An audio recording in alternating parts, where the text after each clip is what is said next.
ہمارے دشمن یہ جان لیں کہ پاکستان کے خلاف آئندہ کسی بھی مہم جوئی کی کوشش کی گئی تو اس بار جنگ کے اثرات محدود نہیں بلکہ انتہائی وسیع، خطرناک، دور رس اور تکلیف دہ ہوں گے۔ جوانوں نے اپنی روایت کے عین مطابق نہ صرف دشمن کی جارحیت کی کوششوں کو ناکام بنایا بلکہ اس کی دفاعی پوزیشنوں کو تباہ کر کے شدید نقصان پہنچایا اور شکست خوردہ دشمن کو سفید جھنڈے لہرانے پر مجبور کر دیا۔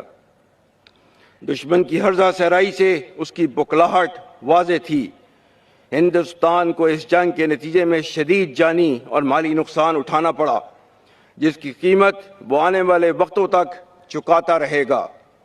علاوہ ازیں فتح میزائلوں اور پاک فضائیہ کے شاہینوں نے دشمن کے 26 سے زیادہ عسکری اہداف کو کامیابی سے نشانہ بنایا۔ افواج پاکستان کی ان تمام بیان کردہ صلاحیتوں نے یہ ثابت کر دکھایا کہ ہم نے روندا ہے بیابانوں کو، صحراؤں کو۔ ہم جو بڑھتے ہیں تو بڑھتے ہی چلے جاتے ہیں۔ ہم سے واقف ہیں یہ دریا، یہ سمندر، یہ پہاڑ۔ ہم نئے رنگ سے تاریخ کو دہراتے ہیں۔ اسی ولولے، دفاعی صلاحیت اور قومی عزم کو دیکھتے ہوئے ہندوستان نے جنگ بندی کی خواہش کا اظہار عالمی اور دیگر بیرونی قوتوں سے کیا۔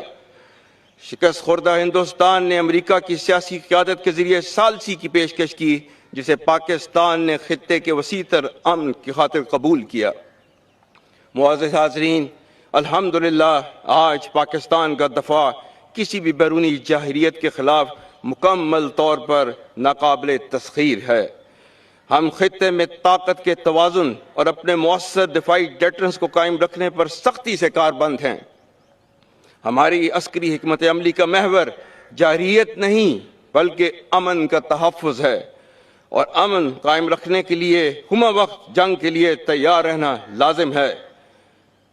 ہمارے دشمن یہ جان لیں کہ پاکستان کے خلاف آئندہ کسی بھی مہم جوئی کی کوشش کی گئی تو اس بار جنگ کے اثرات محدود نہیں بلکہ انتہائی وسیع، خطرناک، دور رس اور تکلیف دہ ہوں گے۔